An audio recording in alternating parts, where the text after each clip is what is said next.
KBS 라디오 박정현 판승무 2부 문을 열었습니다. 지난주 12.3 내란 사태 이후 전국은 요동치고 있습니다. 우리 국민들도 굉장히 혼란스러운 상황인데요. 과연 해법은 무엇인가? 국민의힘에서는 질서 있는 퇴진을 말하는 목소리도 있습니다. 과연 이것을 어떻게 봐야 될 것인가? 대표 보수 농객인 정규재 전 한국경제주필과 함께 현 상황 짚어보겠습니다. 주필님 어서 오십시오. 예, 안녕하세요. 네. 예, 지난 토요일에는 이제 탄핵 소추안 표결도 불성립되면서 굉장히 국민들의 뭐랄까요, 실망과 분노가 큰 상황인데 지금까지 사태 어떻게 보고 계십니까? 국힘당은 아직까지 이번 사태의 어떤 현실 감각이 없는 것 같습니다. 현실 감각이 없는 것 같고 저는 저 개인 채널에서 윤석열 대통령은 일종의 각계무시하다 이런 말을 했습니다마는 사실 국힘당은 지난 수년 동안에 국민을 좀 기만해 오지 않았을까라고 의심합니다. 의심하는데 어떻든 최근에 보수 전체가 음모론적 세계관에 빠져들고 보수 전체가 수준이 굉장히 낮아졌습니다. 그 결과죠. 그 결과인데 용산의 비서진들도 속이는 것이 있는 것 같고 저는 이 윤석열 대통령이 이미 과도한 알코올로 국정을 수행할 수 없는 단계에 도달했을 거라고 봅니다. 그 분노가 통제가 안 된다 그러거든요. 그러니까 벌써 그런 현상이 한 1년여 이상 지속돼 왔는데 비서들이 말하자면 간악한 중국의 과거의 내시들처럼 황관들처럼 싸고 있는 거죠. 병원에 가실 분이 맞다 이렇게 저는 봅니다. 지금 이제 현재 논의가 나오고 있는 것은 이 질서 있는 퇴진을 한동훈 대표가 한덕수 총리와 이제 어제 말을 했는데 질서 있는 퇴진 가능할까요? 질서 있는 또는 질서 정연한 퇴진 또는 질서 있는 철수 이 말은 원래 제가 박근혜 대통령 탄핵 얘기가 나오던 그 시절에 제가 한 말입니다. 기억납니다. 그 말이 무슨 뜻이냐면 박근혜 대통령이 정치적으로는 이미 실패를 사실상 판정받았으니 그러나 명예롭게 철수할 수 있는 시간을 주자. 그렇게 되면 박근혜 대통령이 주가 되어서 우리 헌법에 어떤 문제가 있는지 여야를 모아서 말하자면 박근혜 대통령이 시한을 정해놓고 말하자면 정치권이 간절히 바라는 원포인트 개헌이라든가 이런 것을 주도적으로 처리하고 그 개헌을 하고 박근혜 대통령은 자연히 좀 단축된 임기를 끝낼 수 있는 나름대로 명예로운 퇴진을 할 수 있다는 거였어요. 그게 이제 질서정연한 퇴진의 기본 개념인데 지금 한동훈 씨가 그 개념을 제가 정말 화가 나는 게 어떻게 쓰고 있느냐 하면 윤석열 대통령의 퇴진을 한동훈의 정치적 부상에 설 얹어가지고 한동훈이 말하자면 국힘당의 확실한 대권 또는 당권을 틀어지려는 일종의 도관으로 쓰려고 질서정연이라는 말하자면 말을 꺼내고 있는 겁니다. 그 약간 사기치는 거죠. 사기치는 것이다. 그러나 이제 뭐랄까요, 대통령의 퇴진 계획을 좀 투명하게 밝힌다면 현 상황에 굉장히 불안한 국민들 입장에서는 그래도 뭔가 로드맵이 있기 때문에 받아들일 수 있지 않겠느냐. 그 로드맵은 윤석열 대통령이 가지고 있다면 모르겠는데 그 로드맵은 한동훈 대표가 내놓을 수도 없고 자격도 없고 아무런 헌법적인 뒷받침이 없죠. 그 한동훈 대표가 뭔데 말하자면 윤석열 대통령을 대신해서 질서정연한 어떤 플롯이나 이런 걸 짤 수가 없죠. 그러니까 한동훈 대표 지금은 더더군다나 윤석열 대통령이 피의자가 이미 됐거든요. 이미 사건이 입건이 되고 내란과 직권남용 출국 금지가 되었기 때문에 계엄의 실패라는 것이 뒤집으면 내란죄입니다. 그러니까 우리가 포고령에서 봤던 여러 항목의 계엄 조치들이 사실은 그것이 실패하였고 탈법적인 게 되기 때문에 그 여러 항목들이 그대로 내란죄를 구성하는 겁니다. 예. 그러니까 뭐 국회를 점령하고 국회 누구누구를 체포하고 등등등 말하자면 그 포고령의 내용들이 예. 모조리 내란을 구성하는 거거든요. 그러니까 대통령은 이미 피의자입니다. 그런데 말씀하신 피의자를 상대로는 조속한 수사와 체포가 있을 뿐이죠. 그런데 무슨 질서정연한 뭐 이런 식으로 해서 윤석열 대통령을 일단 후선 대통령은 분리 불가능한 잡이거든요. 예를 들어서 1국장, 2국장이 있으면 1국장이 이제 약간 뒤로 가고 2국장이 뭐 업무를 대신 맡아서 한다 그러는데 동사무소 직원도 자기의 업무를 민간인에게 주지 않습니다. 예. 대통령의 업무는 분리 불가능한 것입니다. 그래서 대통령의 업무를 잠깐 뒤로 미루고 예를 들어서 뭐 한동훈에게 일임한다든가 불가능하죠. 대통령의 일이 총리에게 넘어가려면 대통령의 유고 상태가 돼야 됩니다. 그 유고 상태를 예를 들어서 체포나 이런 것을 유고로 볼 거냐 하는 이제 논쟁들이 있겠죠. 그런데 가장 확실한 것은 현 단계로서 탄핵이 된다면 대통령이 유고가 되는 겁니다. 직무 정지가 되니까. 네. 그러면 자연스럽게 한덕수 총리에게 말하자면 대통령 직무 대행이 넘어가게 되는 거죠. 예. 한동훈이 아닙니다. 한덕수에게 넘어가는 거. 아하. 예. 그러니까 한동훈은 또 국힘당 내부에 우리가 잘 모르는 어떤 조직이 있다고 저는 봅니다. 이 서울법대 출신 법조인들을 중심으로 하는 국힘당이 아주 오래된 늙은 구렁이들이 몇 마리가 있어요. 예. 그 사람들이 또 뭔가를 획책하는 거다. 저는 그렇게 느끼고 있습니다. 그러니까 대통령이 내란죄 피의자로 지금 구속될 수 있는 상황인데 지금 국민의힘 내부에는 차기 어떠한 정권 재창출을 위한 그러한 움직임도 있을 수 있고 그런 차원에서 재창출보다는 일종의 뭐 당권 투쟁이라고 당권 봐야 투쟁. 되겠죠. 예. 한동훈의 원맨쇼라고 저는 봅니다. 네, 한동훈과 그 뒤에 극소수의 말하자면 이 금판사 출신들의 네트워크가 있는 것이다. 저는 그런 정도로 봅니다. 예, 일부에서도 김경진 전 의원도 지금 대통령의 어떤 내란죄 혐의에 대해서는 지금 일주일 안으로 사실관계 다 정리가 끝날 수 있는 굉장히 간단한 사건이 이미 다 나와 있다 이렇게 얘기를 하고 있거든요. 언론 보도는 거의 나와 있고요. 예. 또 국민들이 대부분 그걸 봤기 때문에 그렇죠. TV 생중계를 통해서 거의 봤습니다. 일선 군인들이 거기서 어떤 표정인지조차 이미 국민들이 다 봤기 때문에 예. 내란죄 자체는 예를 들어서 아마 경찰이 되었던 검찰이 되었던 누구라도 질문지 작성이 끝나면 대통령 소환이 있겠죠. 그렇군요. 네. 자, 이런 상황에서 이제 대통령 직무정지가 좀 필요하다 이런 입장이신 것 같은데 지난주 토요일에는 이제 탄핵 표결에서 국민의힘 의원들이 표결에 불참을 했습니다. 그래서 그 탄핵 투표가 불성립이 됐는데 이 부분은 어떻게 봐야 될까요? 국힘당 국회의원들이 예를 들어서 아마 이 배신자 트라우마가 있기 때문에 그럴 겁니다. 예.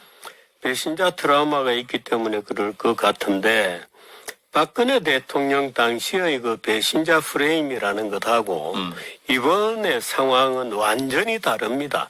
완전히 다른데 국힘당 그 국회의원들은 약간 유사하게 느끼는 것 같고 예. 그분들이 그렇게 유사하게 느끼는 이유는 대개 이 당론이라는 것 때문에 그렇습니다. 국회의원들은 당론을 우리나라 정당들은 너무 자주 발동을 합니다. 국회의원은 개개인이 다 헌법기관이거든요. 그렇죠. 그래서 자기의 자유로운 국회의원으로서 자기의 양심에 따라서 판단하면 되는데 예. 그놈의 당론이라는 것이 늘 국회의원들의 발목을 잡죠. 당론으로 국회의원들을 통일시킬 수 있는 당의 힘은 어디서 오느냐? 공천장사에 있습니다. 말하자면 당이 일종의 공천 떴다방 비슷한 기능을 하기 때문에 예. 공천권을 가지고 있기 때문에 개개 국회의원들이 양심의 자유라고 하는 헌법기관으로서의 말하자면 권리를 못 가지고 있는 거죠. 예. 그러니까 당의 지시에 따라서 자 보이콧이다 나간다. 그럼 줄줄이 따라 나가는 거죠. 마치 유치원 아이들처럼 예. 그런 장면이 연출됩니다. 물론 이런 문제는 민주당에도 그대로 적용이 되는 문제죠.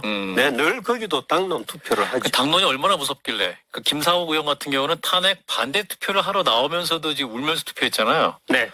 그러면 이게 이런 상황이 그럼 이번 주 토요일로 다시 재표결로 이루어지면 똑같은 상황이 벌어질 것이냐. 일단 일부에서 이제 국민의힘 대변인은 그렇지는 않을 것이다 전망하고 있는데. 네, 주께서 제가 어떻게 볼 보십니까? 때는 아마 이번에 2, 3일 사이에 걔네들이 많이 바뀔 것 같습니다.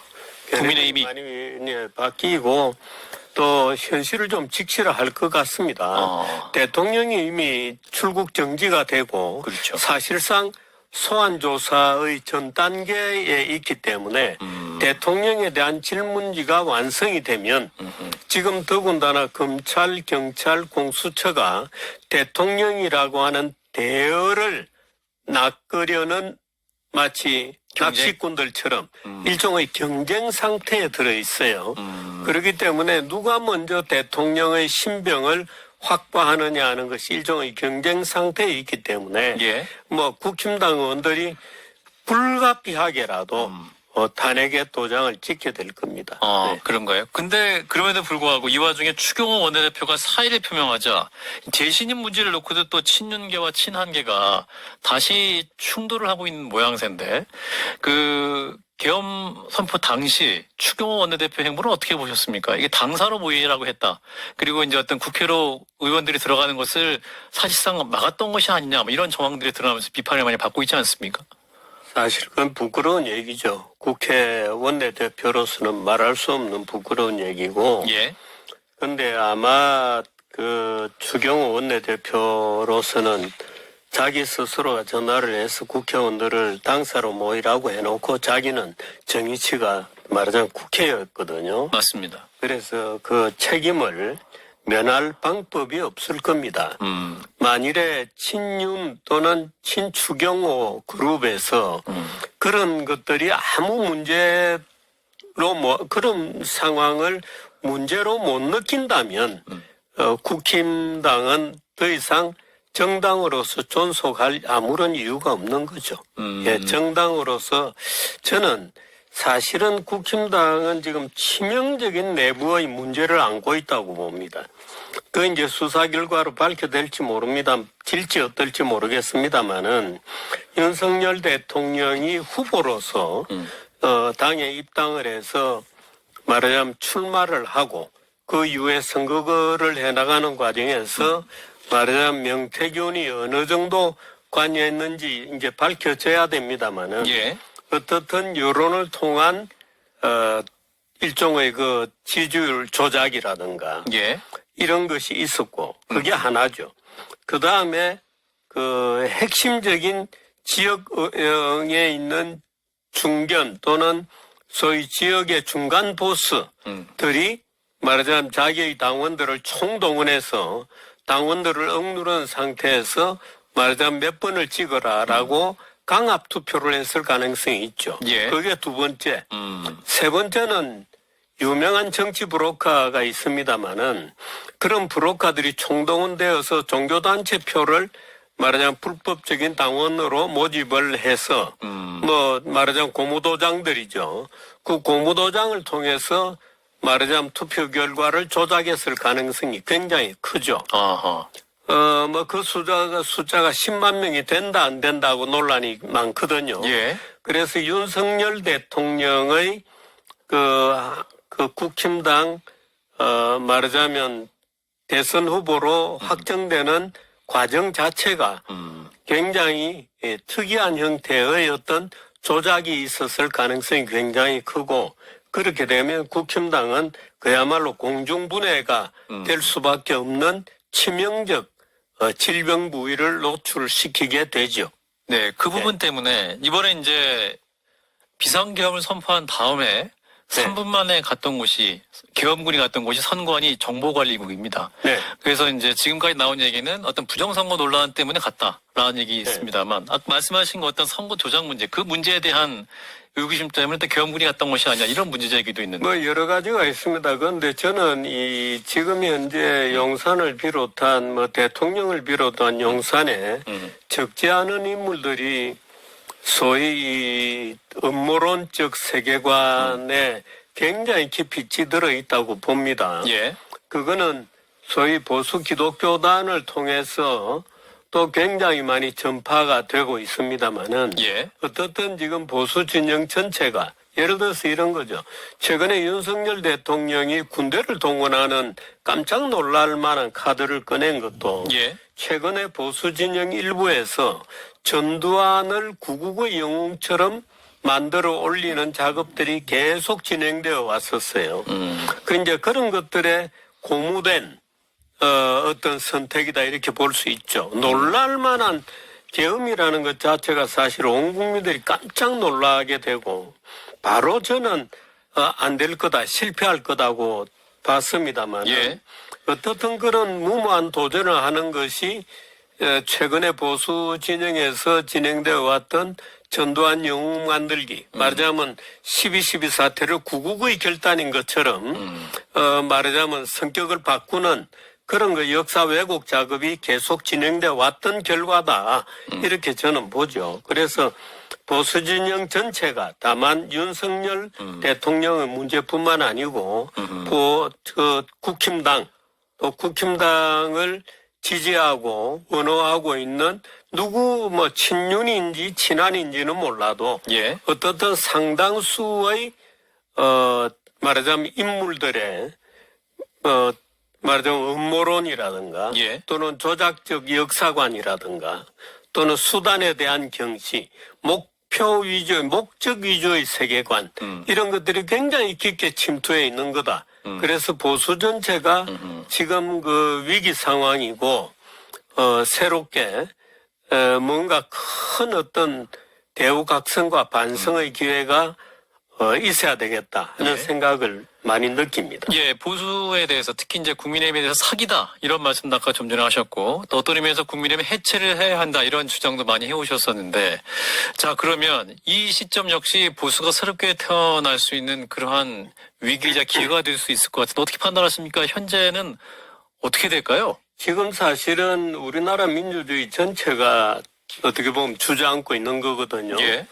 지금 이제 윤석열 대통령이 계엄이라고 하는 또는 계엄이 실패했기 때문에 내란죄를 성립하는 정말로 우스꽝스러운 어떤 조치를 하다가 국민적인 사실은 지금 조롱거리가 되고 있습니다만은 어떻게 보면 민주당 또한 지난 그 총선이 끝난 다음에 이때까지 국회에서 보여준 모습은 다수당의 횡포, 말하자면 국회 독재 또는 말하자면 참 정말 끝없는 국회를 정쟁의 무대로 만드는 일방적인 의사진행 이런 것들이었죠. 예. 청문회가 열렸다 그러면 우리는 뭐 정청래 의원이라든가 이런 분들의 그 정말 그 폭력적 언어에 가까운 그런 것을 보면서 말하자면 이제 그러니까 윤석열 대통령이 드디어 말하자면 인내심의 한계에 달아서 터졌습니다마는 그런 어떤 갈등 관계의 구조에는 민주당도 중요한 그 플레이어거든요. 예. 그래 사실은 이런 것들이 지금 저는 국힘당을 보수 당을 엄하게 비판하고 있습니다마는 사실은 진보 진영에서도 그 민주당의 그런 그 국회 독재적 또는 다수의 그 압제에 가까운 억압 구조를 국회에다가 만들어 놓는 이런 그 횡포나 전횡에 대해서 심각한 반성들이 있어야 됩니다. 근데 지금 진보 진영에서 특히 민주당 주변에서 그런 것은커녕 말하자면 이 윤석열 대통령의 어처구니 없는 말하자면 참 코미디에 가까운 범죄가 됐는데 이것을 기회로 오히려 굉장히 공포 분위기를 만들어내고 있죠. 저는 한국 민주주의가 전체적으로 굉장한 위기다. 수준이 굉장히 급전직하로 아시아 후진국들 수준으로 급격히 하락하고 있는 중이다 이렇게 봅니다. 그 물론 저는 할 일이 보수 진영을 일깨우는 게 제 할 일이라고 보기 때문에 비판을 합니다마는 사실은 진보 진영도 똑같은 깊은 문제를 안고 있는데 자기 몸속의 질병은 지금 전혀 못 인식하고 있는 거죠. 한동훈 국민의힘 대표. 네. 현재 상황을 수습하려고 노력을 하고 있습니다. 그리고 이후 상황. 수습하려고 노력하고 있지 않습니다. 아, 그런가요? 예, 자기가 말하자면 정권을 틀어쥐는 형태의 자기를 말하자면 어떻든 자기의 권력을 확보하려는 운동을 하고 있는 거지. 어허. 이 문제의 수습에 그야말로 순조로운 수습에 나서려고 하고 있지 않아요. 그래서 제가 한동훈 씨는 잔머리를 굴려서는 안 된다고 얘기하는 건데 지금 자꾸 뭔가를 자기의 어떤 포지션을 강고히 하고 하는데 이용하려고 그러죠. 네, 그런 태도를 빨리 청산을 해야 됩니다. 그러면 한동훈 대표의 미래는 뭐가 있습니까? 현 시국에서? 아니 그 미래라는 것을 인위적으로 설계하면 안 되죠. 아, 그런가요? 현 시국을 잘 수습을 하고 말하자면 국민들이 생각하는 책임에 맞는 말하자면 어떤 조치를 해나가는 과정에서 예. 국민들로부터 신뢰를 얻는 거죠. 아, 한동훈이 잘 해나가는구나. 자기 책임을 정확하게 지고 있구나. 현재 상황을 정확하게 인식하는 지도자이구나. 믿을 만한데 라고 할 때 뭔가 이 맨데이트를 주는 거죠. 지금처럼 인위적으로 뭔가 비틀어 가지고 예. 이 기회에 내가 뭔가 전국의 구심점이 되어서 뭔가를 해보겠다. 택도 없는 얘기입니다. 그러니까 한동훈 씨 주변에 누가 지금 한동훈의 행동을 코치를 하고 있는지 모르겠습니다만은 예. 정말 저 코치를 잘못하고 있고 아하. 계획을 잘못 세우고 있고 엉뚱한 길로 가서 오히려 윤석열과 전혀 다를 바가 없는 인간이라는 것을 물론 다를 바가 없다고 저는 생각합니다만은 아마 증명하는 기회가 될 거라고 봅니다. 바로 자세를 고치지 않으면 안 됩니다. 그래서 국민들이 원하는 해법을 정확하게 찾아서 한동훈의 태도를 보니까 국민들이 지금 느끼는 것에 정확하게 반응하고 있구나, 감각하고 있구나 하는 것을 국민들에게 느끼게 해줘야 되거든요. 예. 근데 따로 놀죠. 그 한덕수 총리를 억지로 불러다가 끄집어놓고 둘이 서가지고 뭔가를 얘기했잖아요. 그 한덕수 씨의 그 표정을 보십시오. 그 고단원 보리자루처럼 그 말할 수 없이 불쾌한 기분으로 서 있었잖아요. 예. 알겠습니다. 한동훈 씨 그러면 안 되죠. 예. 대표 보수 농객으로서 현 정국에 대한 쓴소리를 가감없이 전해 주셨습니다. 오늘 여기까지 듣겠습니다. 정규재 전 한국경제 주필이었습니다. 고맙습니다. 네, 고맙습니다.